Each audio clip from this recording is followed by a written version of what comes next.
ইতিহাসের পাতায় এমন কিছু দিন আসে যখন সময় থমকে দাঁড়ায়, এমন কিছু মুহূর্ত আসে যখন আকাশের ফেরেশতারাও তাকিয়ে থাকেন পৃথিবীর মাটির দিকে। ভেবে দেখুন তো, সময়টা 624 খ্রিস্টাব্দ, 17ই রমজান। তপ্ত মরুভূমির বুক চিরে জেগে উঠছে সূর্য, কিন্তু এই সূর্যোদয় অন্য দিনের মতো নয়। আজকের এই সূর্য দেখবে এমন এক রক্তক্ষয়ী সংগ্রাম যা নির্ধারণ করে দেবে পৃথিবীর বুকে লা ইলাহা ইল্লাল্লাহের নিশান উঠবে নাকি তা চিরতরে হারিয়ে যাবে বালুকণার নিচে।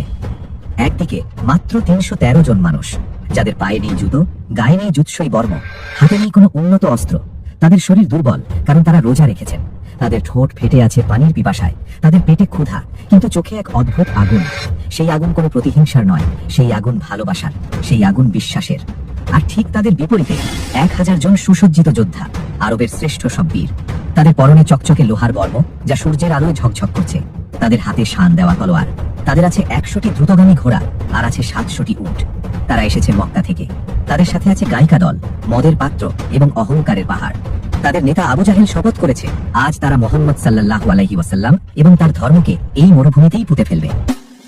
গণিত বলছে এই যুদ্ধ অসম্ভব, যুক্তি বলছে এই মৃত্যু নিশ্চিত, মিলিটারি সায়েন্স বলছে এটা কোনো যুদ্ধই নয়, এটা আত্মহত্যা। একজন নিরস্ত্র মানুষের বিপরীতে 3 জন সশস্ত্র যোদ্ধা। কিন্তু বদরের প্রান্তরে সেদিন লড়াইটা মানুষ আর মানুষের মধ্যে ছিল না, লড়াইটা ছিল লোহার সাথে ইমানের, লড়াইটা ছিল সংখ্যার সাথে সাহসের, লড়াইটা ছিল রমজানের ক্ষুধার্ত পেটের সাথে জান্নাতের তীব্র আকাঙ্ক্ষা। কি ঘটেছিল সেই সকালে? কিভাবে এক মুষ্টি ধুলো পাল্টে দিয়েছিল যুদ্ধের গতিপথ? কিভাবে আসমান থেকে নেমে এসেছিল হাজার হাজার ফেরেশতা? আসুন ইতিহাসের ধুলো সরিয়ে আমরা ফিরে যাই 1400 বছর আগে, সেই বদর প্রান্তরে, যেখানে লেখা হয়েছিল সত্য ও মিথ্যার চূড়ান্ত ফয়সালা। এই যুদ্ধের বীজ রোপিত হয়েছিল বদর প্রান্তরে নয়, এর শুরুটা হয়েছিল মক্কার তপ্ত পাথর থেকে। দীর্ঘ 13টি বছর এক আল্লাহকে ডাকার অপরাধে, মূর্তি পূজা অস্বীকার করার অপরাধে রাসূলুল্লাহ সাল্লাল্লাহু আলাইহি ওয়াসাল্লাম এবং তার সাহাবীদের ওপর নেমে এসেছিল অমানুষিক নির্যাতন।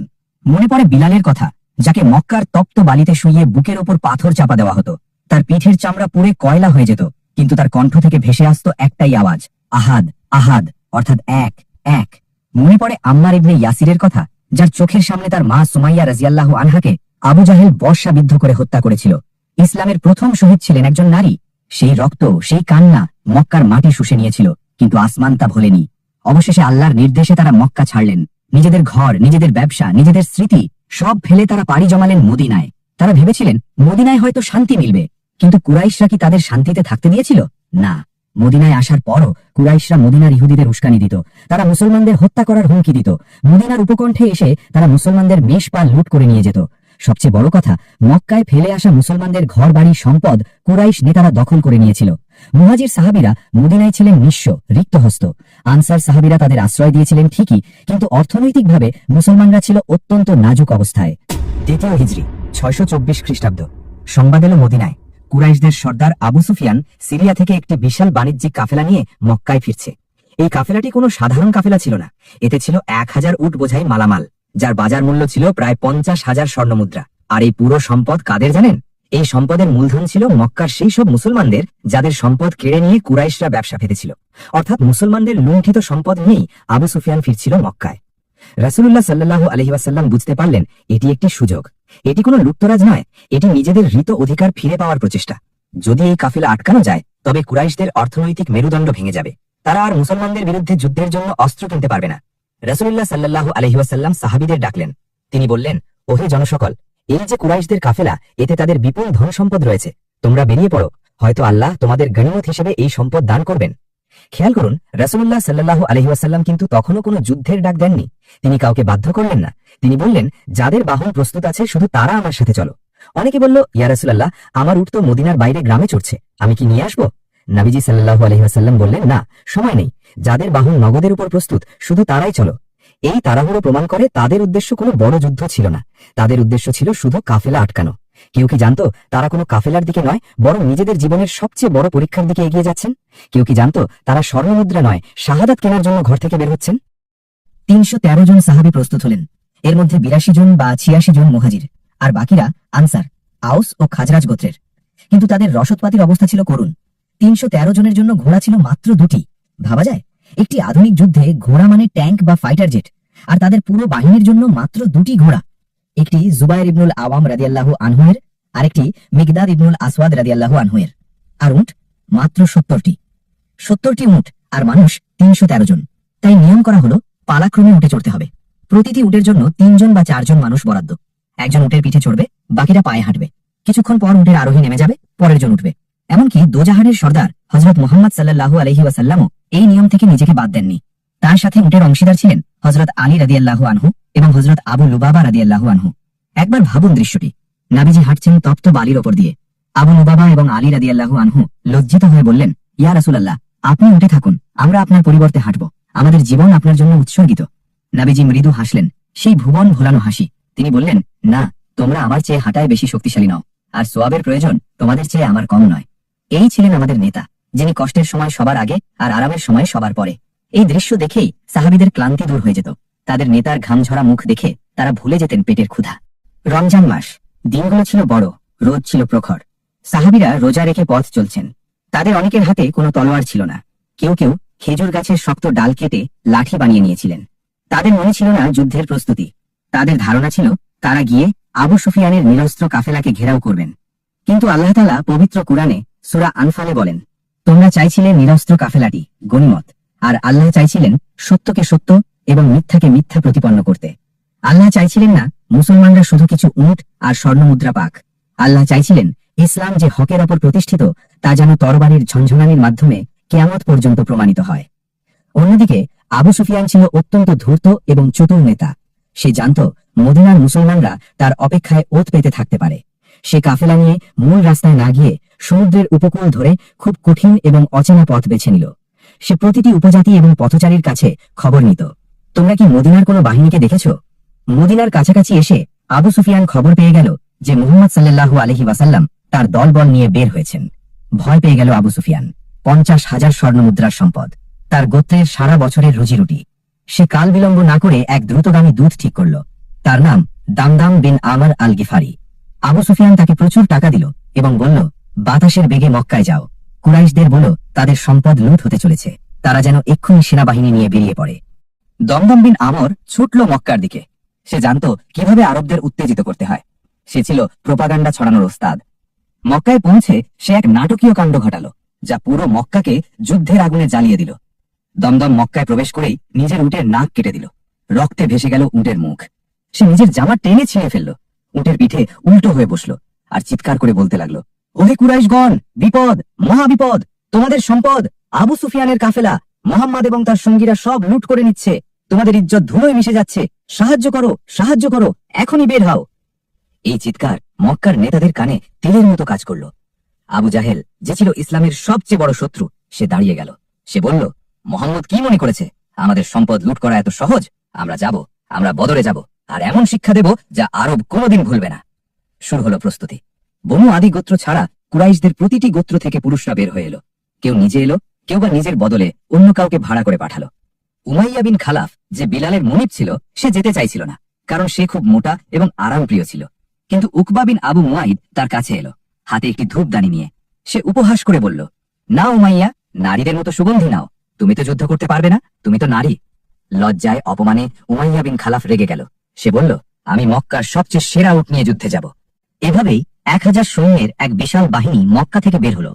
তাদের সাথে ছিল গায়িকা দল। তারা ডফ, এক প্রকার বাদ্যযন্ত্র, বাজিয়ে গান গাইছিল। আজ আমরা মোহাম্মদকে শেষ করব, আজ আমরা মদ পান করব, আজ আমরা উৎসব করব। তাদের অহংকার ছিল আকাশ ছোঁয়া। তারা ভাবছিল 313 জন ভিখারি মুসলমান তাদের সামনে দাঁড়াতেই পারবে না। কিন্তু তারা জানত না, তারা বদরে যাচ্ছে উৎসব করতে নয়, তারা যাচ্ছে নিজেদের কবর রচনা করতে। তারা জানত না তাদের নামগুলো মৃত্যুর ফেরেশতা আজরাইল আলাইহিস সালাম আগেই লিখে রেখেছেন। কে কোথায় মরবে, কার রক্তে বদরের কোন কণাটি ভিজবে। আবু সুফিয়ান ছিলেন আরবের অন্যতম ধুরন্ধর রাজনীতিবিদ। তিনি বুঝতে পেরেছিলেন মদিনার বাহিনী মূল রাস্তায় অপেক্ষা করছে, তাই তিনি মূল রাস্তা ছেড়ে দিলেন। তিনি কাফেলা নিয়ে সমুদ্রের উপকূল ঘেঁষে খুব দুর্গম এবং অপরিচিত পথ ধরলেন। উটের পায়ে কাপড় পেঁচিয়ে দেওয়া হলো যাতে বালিতে পায়ের ছাপ না পড়ে। অবশেষে তিনি মুসলিম বাহিনীর নাগাল এড়িয়ে নিরাপদ অঞ্চলে পৌঁছে গেলেন। বিপদ কেটে গেছে। 50,000 স্বর্ণমুদ্রার সম্পদ এখন নিরাপদ। আবু সুফিয়ান দ্রুত মক্কার সেই বিশাল বাহিনীর কাছে খবর পাঠালেন, যারা তখন জুফা নামক স্থানে পৌঁছেছিল। বার্তায় বলা হলো, হে কুরাইশগণ, তোমরা তোমাদের সম্পদ এবং সম্মান রক্ষা করতে বেরিয়েছিলে। তোমাদের সেই উদ্দেশ্য সফল হয়েছে। কাফেলা নিরাপদ। এখন তোমরা ফিরে যাও। অনর্থক যুদ্ধ করে নিজেদের আত্মীয়দের রক্ত ঝরিয়ে লাভ নেই। আবু সুফিয়ানের বার্তা শুনে অনেকেই খুশি হলো। বনু জোহরা গোত্র বলল, আমাদের উদ্দেশ্য ছিল সম্পদ রক্ষা করা, যেহেতু সম্পদ বেঁচে গেছে আমাদের যুদ্ধের দরকার নেই। তারা ৩০০ জন সৈন্য নিয়ে মক্কায় ফিরে গেল। কিন্তু একজন লোক রাজি হলো না। সে আবু জাহেল। সে দাঁড়িয়ে হুঙ্কার দিল। তার চোখে ছিল শয়তানের ক্রোধ। সে বলল, কসম, আমরা ফিরব না। আমরা বদর পর্যন্ত যাব। সেখানে আমরা ৩ দিন থাকব, উট জবাই করব, মানুষকে খাওয়াবো, মদ পান করব, আর গায়িকারা আমাদের শৌর্যবীর্যের গান গাইবে, যাতে পুরো আরব জানতে পারে কুরাইশদের সাথে লাগতে আসার ফল কি। অহংকার। শুধুমাত্র অহংকারের কারণে ১,০০০ মানুষের এই বাহিনী নিশ্চিত মৃত্যুর দিকে এগিয়ে চলল। তারা জানত না তাদের এই ৩ দিনের উৎসব পালিত হবে জাহান্নামের আগুনে। এদিকে মুসলিম শিবিরে নেমে এলো চরম উৎকণ্ঠা। রাসূলুল্লাহ খবর পেলেন আবু সুফিয়ানের কাফেলা হাতছাড়া হয়ে গেছে। কিন্তু তার চেয়েও ভয়ানক খবর হলো মক্কার বিশাল সেনাবাহিনী এখন তাদের খুব কাছে। তারা কোনো সাধারণ কাফেলার মুখোমুখি হচ্ছে না, তারা মুখোমুখি হচ্ছে আরবের সবচেয়ে শক্তিশালী, সুসজ্জিত এবং হিংস্র এক বাহিনীর। সাহাবীদের অবস্থা চিন্তা করুন। তারা সংখ্যায় মাত্র ৩১৩ জন। তাদের সাথে যুদ্ধের কোনো প্রস্তুতি নেই। তাদের অনেকের কাছে তলোয়ার পর্যন্ত নেই।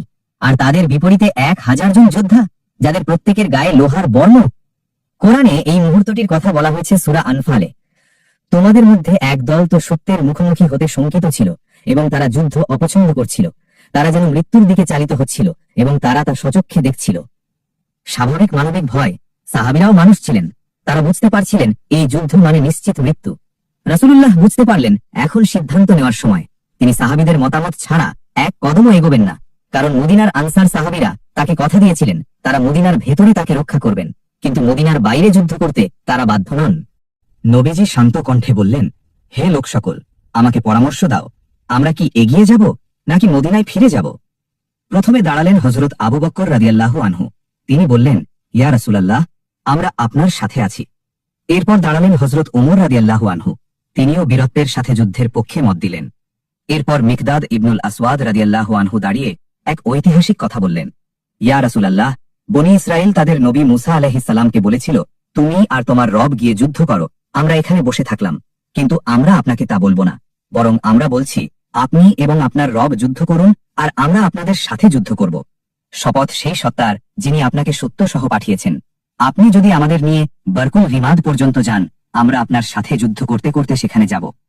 নবীজি খুশি হলেন, কিন্তু তিনি তখনও আনসারদের দিকে তাকিয়েছিলেন, কারণ বাহিনীর মূল শক্তিই ছিল আনসাররা।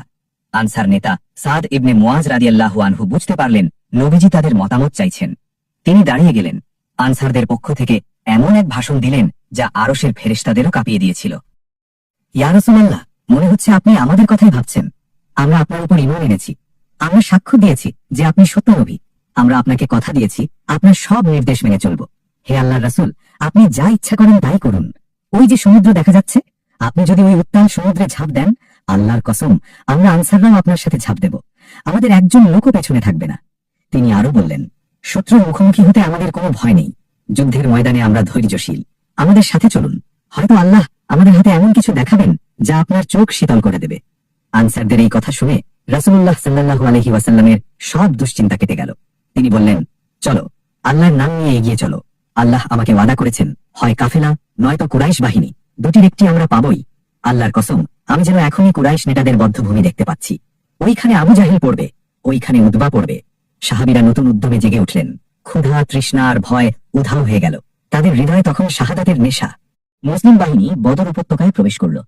রাসূলুল্লাহ সাল্লাল্লাহু আলাইহি ওয়াসাল্লাম প্রথমে একটি জায়গায় তাঁবু ফেলার নির্দেশ দিলেন। তখন একজন সাহাবী হাব্বাব ইবনুল মুনজির রাদিয়াল্লাহু আনহু এগিয়ে এলেন। তিনি ছিলেন একজন দক্ষ সমরবিদ। ইয়া রাসূলুল্লাহ, আমরা যেখানে তাঁবু ফেলছি এটা কি আল্লাহর ওহী? অর্থাৎ আমাদের কি এখানেই থাকতে হবে, নাকি এটি আপনার নিজস্ব কৌশল? নবীজি সাল্লাল্লাহু আলাইহি ওয়াসাল্লাম বললেন, না, এটি যুদ্ধের কৌশল মাত্র। হাব্বাব রাদিয়াল্লাহু আনহু বললেন, তাহলে এই জায়গাটি উপযুক্ত নয়। চলুন আমরা পানির কূপগুলোর সবচেয়ে কাছের জায়গায় অবস্থান নেই। আমরা পেছনের সব কূপ বন্ধ করে দেব এবং নিজেরা পানির উপর নিয়ন্ত্রণ রাখব। আমরা পানি পান করব, কিন্তু শত্রুরা এক ফোঁটাও পাবে না।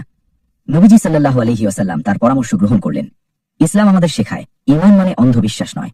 ঈমান মানে হলো সর্বোচ্চ প্রস্তুতির পর আল্লাহর উপর ভরসা করা। সে রাতে আল্লাহ এক অলৌকিক ঘটনা ঘটালেন। সাহাবীরা ছিলেন ক্লান্ত, তৃষ্ণার্ত এবং ধূলিমলিন। শয়তান তাদের মনে কুমন্ত্রণা দিচ্ছিল, তোমরা পবিত্র হচ্ছ না কেন? তোমাদের পানি নেই, তোমরা কিভাবে নামাজ পড়বে? তোমরা কাল নিশ্চিত মারা যাবে। ঠিক তখন আকাশ ফেটে বৃষ্টি নামল। আল্লাহ কোরআনে বলেন, তিনি আকাশ থেকে তোমাদের উপর পানি বর্ষণ করলেন যাতে তা দিয়ে তোমাদের পবিত্র করতে পারেন এবং শয়তানের অপবিত্রতা দূর করতে পারেন। সূরা আনফাল 11। এই বৃষ্টি ছিল মুমিনদের জন্য রহমত। বৃষ্টির কারণে মুসলিম শিবিরের নরম বালু জমে শক্ত হয়ে গেল, যা যুদ্ধের জন্য উপযুক্ত। আর অন্যদিকে কুরাইশ শিবিরের মাটি কাদা হয়ে পিচ্ছিল হয়ে গেল, তারা হাঁটতেই পারছিল না।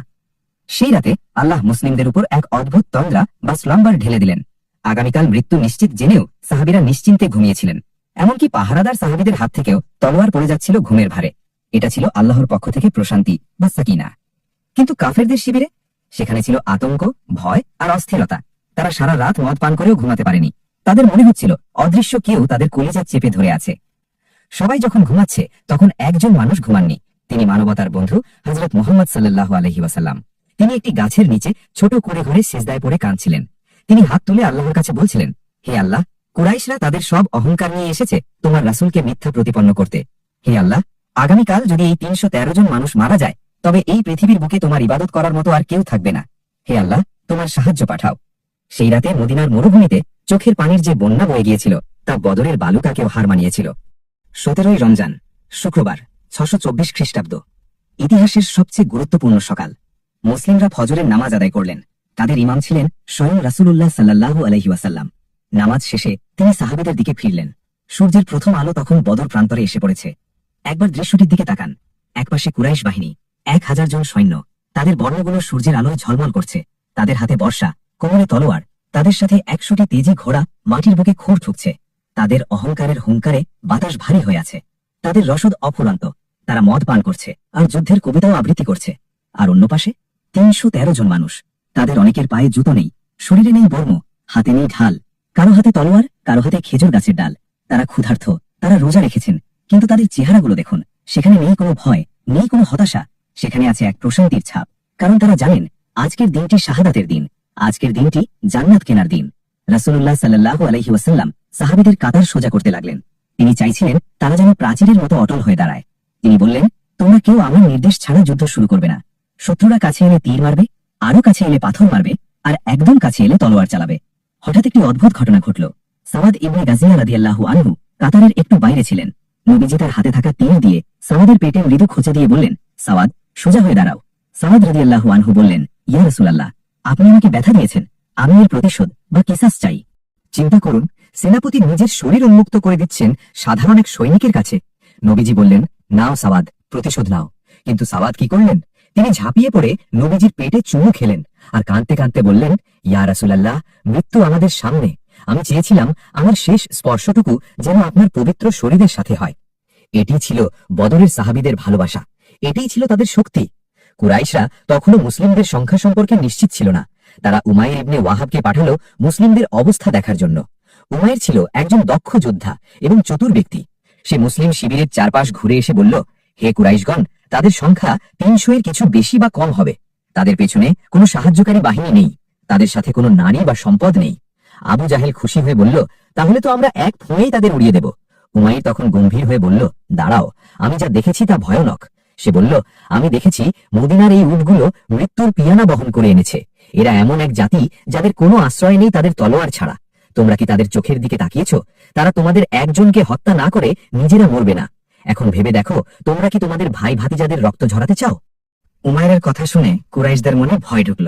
উতবা ইবনে রাবিয়া কুরাইশদের অন্যতম প্রধান নেতা। নিজের লোকদের বলল, চলো ফিরে যাই, মুহাম্মদের সাথে আমাদের লড়াই করার দরকার নেই। কিন্তু শয়তান তখন মানুষের রূপে সেখানে উপস্থিত ছিল, সে আবু জাহেল। আবু জাহেল উতবাকে ধিক্কার দিয়ে বলল, উতবা, তুমি কি ভয় পেয়েছ? তোমার কি পেট ফুলে গেছে? তুমি কি কাপুরুষ? এই অপমানে উতবা লেগে লাল হয়ে গেল। সে বলল, আজ সবাই দেখবে কে কাপুরুষ আর কে বীর। সে যুদ্ধের বর্ম পরে নিল। শয়তানের প্ররোচনায় শান্তি আলোচনা ব্যর্থ হল। যুদ্ধের দামামা বেজে উঠল। আরবের প্রাচীন নিয়ম অনুযায়ী সর্বাত্মক যুদ্ধের আগে শুরু হয় মল্লযুদ্ধ বা দ্বন্দ্বযুদ্ধ, ডুয়েল। কুরাইশদের পক্ষ থেকে বেরিয়ে এলো তাদের সেরা 3 বীর। 1. উতবা ইবনে রাবিয়া, বয়স্ক কিন্তু অভিজ্ঞ সিংহ। 2. শায়বা ইবনে রাবিয়া, উতবার ভাই। 3. ওয়ালিদ ইবনে উতবা, উতবার ছেলে, আরবের অন্যতম শক্তিশালী যুবক। তারা চিৎকার করে বলল, হে মুহাম্মদ, আমাদের সমকক্ষ কাউকে পাঠাও যারা আমাদের রক্ত এবং মর্যাদার উপযুক্ত। তখন রাসূলুল্লাহ সাল্লাল্লাহু আলাইহি ওয়াসাল্লাম হুকুম দিলেন, ওঠো উবাইদা, ওঠো হামজা, ওঠো আলী। এক ঐতিহাসিক মুহূর্ত। বনু হাশেমের 3 সিংহ বেরিয়ে এলেন। ইসলামের ইতিহাসে এই প্রথমবার হক এবং বাতিল মুখোমুখি তলোয়ার ধরল। হামজা রাদিয়াল্লাহু আনহু আল্লাহর সিংহ, তার মাথায় উট পাখির পালক। তিনি এগিয়ে গেলেন সাইবার দিকে। আলী রাদিয়াল্লাহু আনহু, যাকে হায়বার বলা হয়, তিনি এগিয়ে গেলেন ওয়ালিদের দিকে। আর উবাইদা ইবনুল হারিস রাদিয়াল্লাহু আনহু, সবচেয়ে বয়োজ্যেষ্ঠ, তিনি গেলেন উতবার দিকে। মুহূর্তের মধ্যে ধুলোর ঝড় উঠল। হামজা রাদিয়াল্লাহু আনহু তার তলোয়ারের এক আঘাতেই সায়েবাকে ধরাশায়ী করলেন। বাঘের মতো গর্জন করে তিনি তাকবীর দিলেন, আল্লাহু আকবার। অন্যদিকে আলী রাদিয়াল্লাহু আনহু, তিনি তখন যুবক, কিন্তু তার তলোয়ার বিদ্যুতের মতো চলল। ওয়ালিদের কাঁধে আঘাত করতেই সে লুটিয়ে পড়ল। কিন্তু উবাইদা রাদিয়াল্লাহু আনহু এবং উতবা দুজনেই ছিলেন অভিজ্ঞ। তারা একে অপরকে আঘাত করলেন, দুজনেই মারাত্মক আহত হয়ে পড়ে গেলেন। হামজা এবং আলী রাদিয়াল্লাহু আনহু দৌড়ে গেলেন। তারা উতবাকে হত্যা করলেন এবং আহত উবাইদা রাদিয়াল্লাহু আনহুকে কাঁধে করে মুসলিম শিবিরে নিয়ে এলেন। উবাইদা রাদিয়াল্লাহু আনহু পরবর্তীতে শাহাদাত বরণ করেন, বদরের প্রথম শহীদদের একজন। চোখের পলকে কুরাইশদের সেরা 3 নেতা নিহত। মক্কার 1000 সৈন্য স্তব্ধ হয়ে গেল। তাদের মেরুদণ্ডে শীতল স্রোত বয়ে গেল। তারা বিশ্বাস করতে পারছিল না তাদের শ্রেষ্ঠ বীরেরা এভাবে ধুলোয় মিশে গেল। আবু জাহেল রাগে উন্মাদ হয়ে গেল। সে চিৎকার করে হুকুম দিল, আর কোনো মল্লযুদ্ধ নয়, একসাথে আক্রমণ করো, পিষে ফেলো ওদের।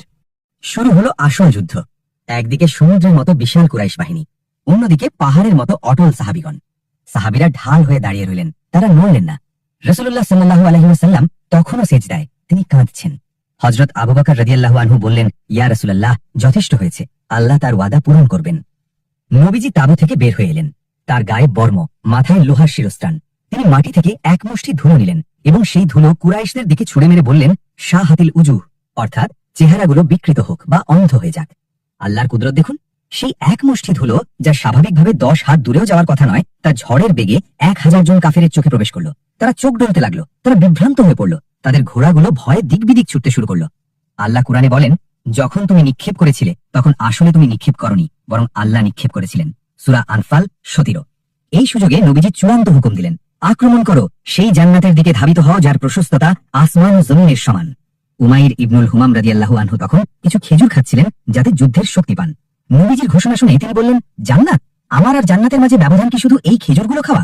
তিনি হাতের খেজুর ছুঁড়ে ফেলে দিলেন, বললেন, এই খেজুর খেতে যতটুকু সময় লাগবে ততটুকু দেরি আমি সইতে পারবো না। তিনি তলোয়ার নিয়ে কাফেরদের ব্যূহের ভেতরে ঢুকে পড়লেন এবং যুদ্ধ করতে করতে শাহাদাত বরণ করলেন। যুদ্ধ শুরু হয়ে গেল, কিন্তু সাহাবীরা একা ছিলেন না। হঠাৎ সাহাবীরা বাতাসের মধ্যে এক অদ্ভুত শো শো শব্দ শুনতে পেলেন। মনে হলো যেন অদৃশ্য চাবুক বাতাসের বুক চিরে নেমে আসছে। শত্রুর মাথা কেটে পড়ে যাচ্ছে, কিন্তু কেউ তলোয়ার চালায়নি। শত্রুর হাত কেটে যাচ্ছে, কিন্তু কেউ কাছে নেই। আসমান খুলে গেছে, বদরের প্রান্তরে নেমে আসছে আল্লাহর ওয়াদা করা বাহিনী। ফেরেশতারা নেমে এসেছেন। যুদ্ধ তখন তুঙ্গে। সাহাবীরা তাদের তলোয়ার চালাচ্ছেন, কিন্তু তারা লক্ষ্য করলেন এক অবিশ্বাস্য ঘটনা। একজন আনসার সাহাবী বর্ণনা করেন, আমি এক মুশরিককে ধাওয়া করছিলাম। আমি তার উপর তলোয়ার তোলার আগেই দেখলাম তার মাথা শরীর থেকে বিচ্ছিন্ন হয়ে পড়ে গেল, অথচ আমার তলোয়ার তাকে স্পর্শও করেনি। আর একজন সাহাবী শুনলেন বাতাসের মধ্য থেকে চাবুক মারার শব্দ এবং একটি ঘোড়সওয়ারের কণ্ঠস্বর, এগিয়ে যাও হাইজুম। হঠাৎ তিনি দেখলেন তার সামনের মুশরিকটি চিৎ হয়ে পড়ে গেল। তার নাক এবং চেহারা এমন ভাবে চিনে গেছে যেন আগুনের চাবুক দিয়ে আঘাত করা হয়েছে। সেই দাগগুলো সবুজ হয়ে গেছে। জিবরাইল আলাইহিস সালাম এবং মিকাইল আলাইহিস সালামের নেতৃত্বে হাজার হাজার ফেরেশতা বদরের প্রান্তরে নেমে এসেছিলেন। ফেরেশতাদের লক্ষ্য ছিল কাফেরদের মনে ভয় ঢুকিয়ে দেওয়া এবং তাদের হত্যা করা নয়, বরং তাদের মনোবল ভেঙে দেওয়া। আল্লাহ কোরআনে বলেন, আমি কাফেরদের হৃদয়ে ভীতি সঞ্চার করব, কাজেই তোমরা তাদের ঘাড়ে আঘাত করো এবং তাদের প্রতিটি জোড়ায় আঘাত করো। সূরা আনফাল 12 নম্বর আয়াত। শয়তান, যে সুরাকা বিন মালিকের রূপ ধরে কুরাইশদের উৎসাহ দিচ্ছিল, সে ফেরেশতাদের দেখতে পেল। সে জিবরাইল আলাইহিস সালামকে দেখে ভয় পেছাতে লাগলো। কুরাইশরা তাকে বলল, কি হলো সুরাকা, তুমি না আমাদের সাথে ছিলে? শয়তান বলল, আমি যা দেখছি তোমরা তা দেখছো না, আমি আল্লাহকে ভয় করি। সে পালিয়ে গেল। কুরাইশরা নেতৃত্বহীন এবং বিভ্রান্ত হয়ে পড়ল। উমাইয়া বিন খালাফ সেই অহংকারী নেতা, যে মক্কায় বিলাল রাদিয়াল্লাহু আনহুকে তপ্ত বালিতে শুইয়ে রাখত, আজ সে নিজের জীবন বাঁচাতে ব্যাকুল। সে আব্দুর রহমান ইবনে আউফ রাদিয়াল্লাহু আনহুকে চিনত। সে বলল, হে আব্দুর রহমান, আমাকে বন্দী করো, আমাকে হত্যা করো না, আমি তোমাকে অনেক মুক্তিপণ দেব, এই বর্মের চেয়ে আমি বেশি দামি। আব্দুর রহমান রাদিয়াল্লাহু আনহু রাজি হলেন। তিনি উমাইয়া এবং তার ছেলেকে বন্দী করে নিয়ে যাচ্ছিলেন, কিন্তু বিধির লিখন কে খণ্ডাবে? হঠাৎ হযরত বিলাল রাদিয়াল্লাহু আনহুর নজর পড়ল তাদের উপর। কাফেরদের নেতা উমাইয়া বিন খালাফ, আল্লাহর কসম, ও যদি আজ বেঁচে যায় তবে আমি বাঁচব না। হে আনসারগণ, হে আল্লাহর সাহায্যকারীরা, এদিকে এসো, এই সেই শয়তান। আব্দুর রহমান রাদিয়াল্লাহু আনহু চিৎকার করে বললেন, বিলাল, ওরা আমার বন্দী। কিন্তু বিলাল রাদিয়াল্লাহু আনহু শুনলেন না। আনসাররা ছুটে এলো, তারা উমাইয়া এবং তার ছেলেকে ঘিরে ফেলল। আব্দুর রহমান রাদিয়াল্লাহু আনহু উমাইয়াকে বাঁচাতে নিজের শরীর দিয়ে ঢেকে রাখার চেষ্টা করলেন, কিন্তু সাহাবীদের তলোয়ারের আঘাতে উমাইয়া বিন খালাফ সেখানেই শেষ হয়ে গেল। মক্কার বালি, যা একসময় বিলালের রক্তে ভিজেছিল, আজ সেই বালি উমাইয়ার রক্তে রঞ্জিত হল। এটি আল্লাহর বিচার, এটি প্রকৃতির প্রতিশোধ। কুরাইশরা আবু জাহেলকে ঘিরে রেখেছিল যাতে কেউ তার কাছে পৌঁছাতে না পারে। তারা বলছিল, আজ আবুল হাকামকে কেউ স্পর্শ করতে পারবে না। কিন্তু মদিনার দুই কিশোর মুয়াজ এবং মুয়াবিজ রাদিয়াল্লাহু আনহু বাজ পাখির মতো শিকার খুঁজছিল। তারা আব্দুর রহমান ইবনে আউফ রাদিয়াল্লাহু আনহুর কাছে এলো। একজন ফিসফিস করে বলল, চাচা যান, আপনি কি আবু জাহেলকে চেনেন? আব্দুর রহমান অবাক হয়ে বললেন, চিনি, কিন্তু তোমরা তাকে দিয়ে কি করবে ভাতিজা? কিশোরটি বলল, আমি শুনেছি সে আল্লাহর রাসূলকে গালি দেয়। আল্লাহর কসম, আমি তাকে দেখলে আর ছাড়বো না যতক্ষণ না আমাদের দুজনের মধ্যে যার মৃত্যু আগে লেখা আছে সে মারা যায়। আব্দুর রহমান ইবনে আউফ ইশারা করে দেখিয়ে দিলেন, ওই যে আবু জাহেল। ব্যাস, আর কিছু শোনার দরকার ছিল না। দুই কিশোর বাজ পাখির মতো ছো মারল। আবু জাহেলের চারপাশে থাকা প্রহরীদের তারা গ্রাহ্যই করল না। মুয়াজ রাদিয়াল্লাহু আনহু তলোয়ার দিয়ে আবু জাহেলের পায়ে এমন জোরে আঘাত করলেন যে তার পা শরীর থেকে বিচ্ছিন্ন হয়ে গেল, যেমন জাতাকলে পিষ্ট হয়ে শস্যদানা ছিটকে পড়ে। আবু জাহেলের ছেলে ইকরামা, যিনি পরে ইসলাম গ্রহণ করেন, পাল্টা আঘাত করলেন। মুয়াজের হাত কেটে চামড়ার সাথে ঝুলে রইল, কিন্তু মুয়াজ থামলেন না। ঝুলে থাকা হাতটি বিরক্ত করছে দেখে তিনি সেটা পায়ের নিচে চেপে ধরে ছিঁড়ে ফেললেন এবং এক হাতে যুদ্ধ চালিয়ে গেলেন। মুয়াবিজ রাদিয়াল্লাহু আনহু আবু জাহেলকে চূড়ান্ত আঘাত করলেন। ইসলামের সবচেয়ে বড় শত্রু ধুলোয় লুটিয়ে পড়ল। যুদ্ধ যখন প্রায় শেষ, আব্দুল্লাহ ইবনে মাসুদ রাদিয়াল্লাহু আনহু আবু জাহেলকে খুঁজতে বের হলেন। ইবনে মাসুদ ছিলেন খুব হালকা পাতলা গড়নের মানুষ। মক্কায় আবু জাহেল তাকে অনেক কষ্ট দিয়েছিল, তাকে বকরির রাখাল বলে উপহাস করত। ইবনে মাসুদ দেখলেন আবু জাহেল মৃত্যুশয্যায়, তার শরীরে অসংখ্য আঘাত, কিন্তু তার অহংকার তখনও কমেনি। ইবনে মাসুদ রাদিয়াল্লাহু আনহু আবু জাহেলের বুকের ওপর চড়ে বসলেন। আবু জাহেল চোখ খুলে দেখল। সে বলল, ওরে বকরির রাখাল, তুই অনেক উঁচু জায়গায় চড়ে বসেছিস। বল, আজ আল্লাহ কাকে অপমান করলেন? আবু জাহেল, অপমান কিসের? তোমরা আমাকে মেরেছ, কিন্তু আমি কি তোমাদের নেতা নই? আমাকে কি কোনো রাজা মেরেছে? আমাকে মেরেছে কয়েকজন কৃষক, আনসারদের প্রতি ইঙ্গিত করে। আফসোস, যদি আমার নিজের গোত্রের লোকেরা আমাকে মারত। মরার আগেও তার অহংকার ছিল পাহাড় সম।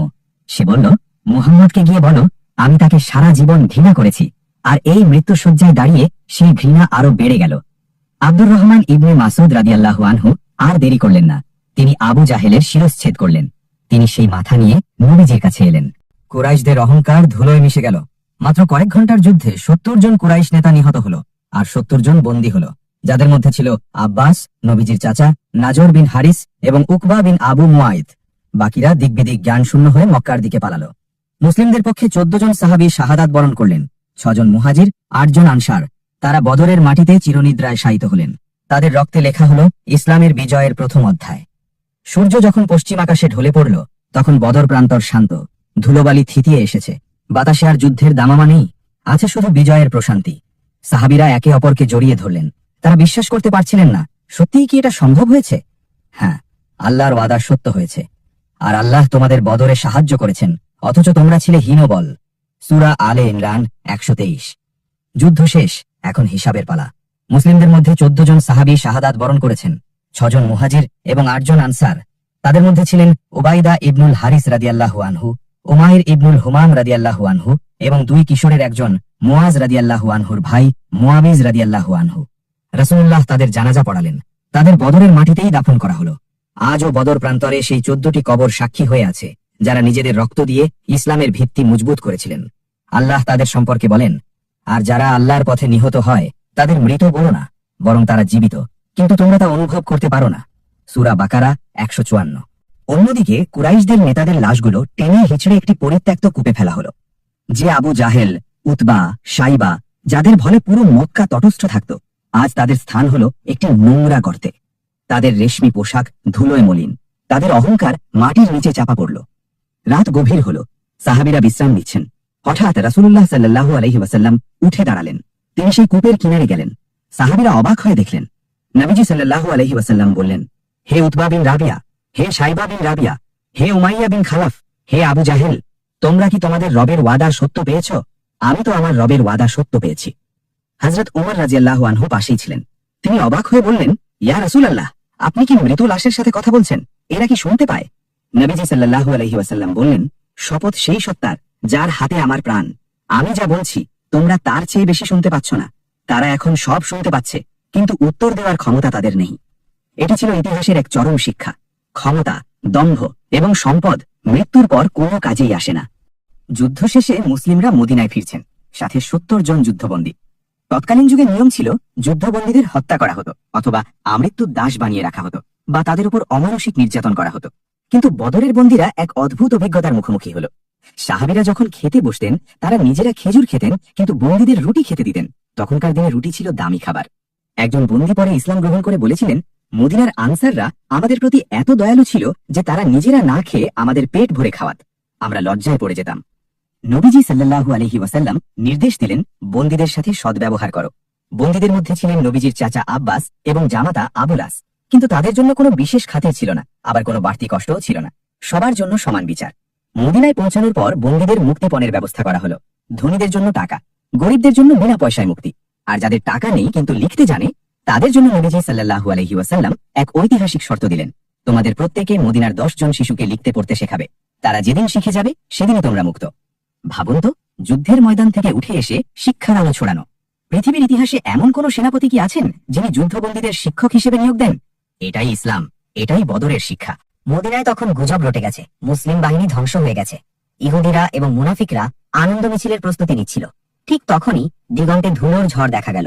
দুজন দ্রুতগামী অশ্বারোহী, জায়েদ বিন হারিসা রাদিয়াল্লাহু আনহু এবং আব্দুল্লাহ বিন রাওয়াহা রাদিয়াল্লাহু আনহু মদিনায় প্রবেশ করলেন। তারা চিৎকার করে বললেন, আল্লাহু আকবার, মিথ্যার পতন হয়েছে, আবু জাহেল নিহত হয়েছে। প্রথমে কেউ বিশ্বাস করল না। উসামা বিন জায়েদ রাদিয়াল্লাহু আনহু দৌড়ে এসে বাবাকে জিজ্ঞেস করলেন, বাবা, এটা কি সত্য? জায়েদ রাদিয়াল্লাহু আনহু বললেন, হ্যাঁ বাবা, সত্য এসেছে, মিথ্যা বিলুপ্ত হয়েছে। মুহূর্তের মধ্যে শোকের ছায়া আনন্দে রূপ নিল। মসজিদে নববীতে শুকরিয়া সেজদা আদায় করা হলো। আর মুনাফিকরা, তাদের মুখ কালো হয়ে গেল। তারা বুঝতে পারল, ইসলাম এখন আর কোনো ছোট দল নয়, ইসলাম এখন এক পরাশক্তি। বদর শুধু একটি যুদ্ধ ছিল না, বদর ছিল হক ও বাতিলের চূড়ান্ত ফয়সালা। বদর ছিল সেই দিন যেদিন ইসলাম একটি ধর্ম থেকে একটি রাষ্ট্রশক্তির মর্যাদায় উন্নীত হয়। বদর প্রমাণ করেছিল, সংখ্যা বা অস্ত্র দিয়ে বিজয় আসে না, বিজয় আসে আল্লাহর উপর তাওয়াক্কুল এবং সত্যের পথে অবিচল থাকার মাধ্যমে। যদি সেদিন বদরে মুসলিমরা হেরে যেত, তবে আজ হয়তো পৃথিবীর বুকে ইসলামের নাম নিশানা থাকতো না। তাই তো বদরের সাহাবীদের মর্যাদা সব সাহাবীর ওপরে। ফেরেশতাদের মধ্যেও যারা বদরে অংশ নিয়েছিলেন তারা অন্য ফেরেশতাদের চেয়ে শ্রেষ্ঠ। আজ আমাদের হাতে তলোয়ার নেই, আমাদের সামনে আবু জাহেল নেই, কিন্তু আমাদের যুদ্ধ শেষ হয়নি। রাসূলুল্লাহ সাল্লাল্লাহু আলাইহি ওয়াসাল্লাম বদর থেকে ফিরে বলেছিলেন, আমরা ছোট জিহাদ থেকে বড় জিহাদের দিকে ফিরে এলাম। সাহাবীরা অবাক হলেন, বড় জিহাদ কি ইয়া রাসূলুল্লাহ? তিনি বললেন, নিজের নফসের বা প্রবৃত্তির বিরুদ্ধে জিহাদ।